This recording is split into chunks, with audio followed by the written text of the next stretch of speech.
10वां अध्याय, चतुर्थ स्कंद, प्रजेताओं को श्री नारद जी का उपदेश और उनका परम पद लाभ।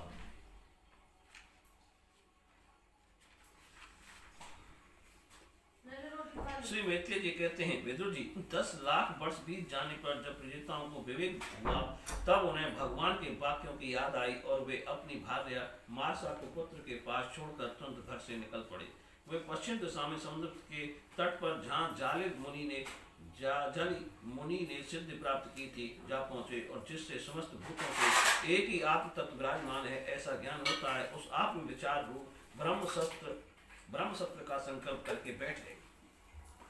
उन्होंने प्राण, मन, वाणी और दृष्टि को बस में किया तथा शरीर को निश्चित स्थिति और सीधा रखते हुए आसन को जीतकर चित्त को विशुद्ध पर ब्रह्म में लीन कर दिया। ऐसी स्थिति में उन्हें देवता और असुर दोनों के ही बंदनीय श्री नारद जी ने देखा। नारद जी को आया देख प्रचेतागण खड़े हो गए और प्रणाम करके आदर सत्कार पूर्वक देश कालानुसार उनकी विधिवत पूजा की।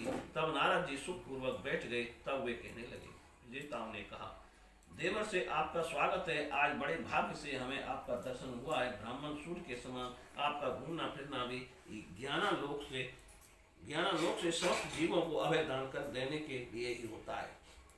प्रभु भगवान शंकर और विष्णु भगवान ने हमें जो उपदेश दिया था, उसे गृहस्थी में आसक्त रहने के कारण हम लोग प्राय भूल गए। अतः आप हमारे हृदय में उस परमार्थ तत्व का साक्षात्कार कराने वाले अध्यात्म ज्ञान को फिर प्रकाशित कर दीजिए, जिससे हम सुगमता से इस दुष्ट संसार सागर से पार हो जाएं। श्री मैत्रेय जी कहते हैं, भगवान में श्री नारद जी का चित्त सर्वदा भगवान श्री कृष्ण में ही लगा रहता है। वे पिछताओं के इस प्रकार पूछने पर उनसे कहने लगे। श्री नारद जी ने कहा, राजाओं, इस लोक में मनुष्य वही जन्म, वही कर्म, वही आयु, वही मन और वही वाणी सफल है, जिसके द्वारा सर्वात्मा सर्वेश्वर श्री हरि का सेवन किया जाता है। जिनके द्वारा अपने स्वरूप का साक्षात्कार कराने वाले श्री हरि को प्राप्त न किया जाए, उन माता पिता की पवित्रता से, यज्ञोपवीत संस्कार से एवं यज्ञ दीक्षा से प्राप्त होने वाले ये उन 3 प्रकार के श्रेष्ठ जन्मों से, वेदोक्त कर्मों से, देवताओं के समान दीर्घ आयु से, शास्त्रा ज्ञान से, तप से, वाणी की चतुराई से, अनेक प्रकार की बातें याद रखने की शक्ति से, तीव्र बुद्धि से, बल से, इंद्रियों की पटुता से, योग से, सांख्य आत्म ज्ञान विवेक, आत्मा ज्ञान विवेक से, संन्यास और वेदाध्ययन से तथा व्रत वैराग्य आदि अन्य कल्याण साधनों से भी पुरुष का लाभ है। वास्तव में समस्त कल्याणों की अवधि आत्मा ही है और आत्मज्ञान प्रदान कराने वाले श्री हरि की संपूर्ण प्राणियों की प्रिय आत्मा है। जिस प्रकार वृक्ष की जड़ सींचने से उसके तना, शाखा, उपशाखा आदि सभी का पोषण हो जाता है और जैसे भोजन द्वारा प्राणों को तृप्त करने से समस्त इंद्रियां पुष्ट होती हैं, उसी प्रकार श्री भगवान की पूजा ही सबकी पूजा है। जिस प्रकार वर्षा काल में जल सूर्य के ताप से उत्पन्न होता है और ग्रीष्म ऋतु में उसी को किरणों में पुनः प्रवेश कर जाता है, तथा जैसे समस्त चराचर भूत पृथ्वी से उत्पन्न होते हैं फिर उसी में मिल जाते हैं, उसी प्रकार चेतनात्मक यह समस्त प्रपंच श्री हरि से ही उत्पन्न होता है और उन्हीं में लीन हो जाता है। वस्तुतः यह विश्वात्मा श्री भगवान का यह शास्त्र प्रसिद्ध सर्वोपाधिरहित स्वरूप ही है। जैसे सूर्य की प्रभा उससे भिन्न नहीं होती, उसी प्रकार कभी कभी गंधर्व नगर के समान स्फुरित होने वाला ये जगत भगवान से भिन्न नहीं है। तथा जैसे जागृत अवस्था में इंद्रियां क्रियाशील रहती हैं किंतु सुषुप्ति में उनकी शक्तियां लीन हो जाती हैं, उसी प्रकार ये जगत सर्वकाल में भगवान से प्रकट हो जाता है और कल्पांत होने पर उन्हीं में लीन हो जाता है। स्वरूप पतः जो भगवान में द्रव्य क्रिया और ज्ञान रूपी त्रिविध अहंकार के कार्यों की तथा उनके निमित्त से होने वाले भेद ग्रंथ की सत्ता है ही नहीं। नृपति गण जैसे बादल, अंधकार और प्रकाश ये क्रम से आकाश से प्रकट होते हैं और उसी में लीन हो जाते हैं, किंतु आकाश इनसे लिप्त नहीं होता। इसी प्रकार ये सत्व, रज और तमोगुणी शक्तियां कभी परब्रह्म से उत्पन्न होती हैं और कभी उसमें लीन हो जाती हैं। इसी प्रकार इनका प्रभाव चलता रहता है, किंतु इससे आकाश के समान असंग परमात्मा में कोई विकार नहीं होता। अतः तुम ब्रह्मादि समस्त लोकपालों के भी अधीश्वर श्री हरि को अपने से अभिन्न मानते हुए भजो, क्योंकि वे ही समस्त देहधारियों के एकमात्र आत्मा हैं।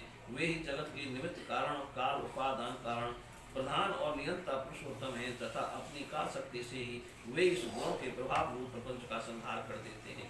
वे भक्त वत्सल भगवान समस्त जीवों पर दया करने से, जो कुछ मिल जाए उसी में संतुष्ट रहने से तथा समस्त इंद्रियों को विषयों से निवृत्त करके शांत करने से शीघ्र ही प्रसन्न हो जाते हैं। पुत्र श्रवण आदि सब प्रकार की वासनाओं के निकल जाने से जिनका अंतःकरण शुद्ध हो गया है, उन संतों के हृदय में उनके निरंतर बढ़ते हुए चिंतन से खिंचकर अविनाशी श्री हरि आ जाते हैं और अपनी भक्ति दीनता को चरितार्थ करते हुए हृदयाकाश की भांति वहां से हटते नहीं।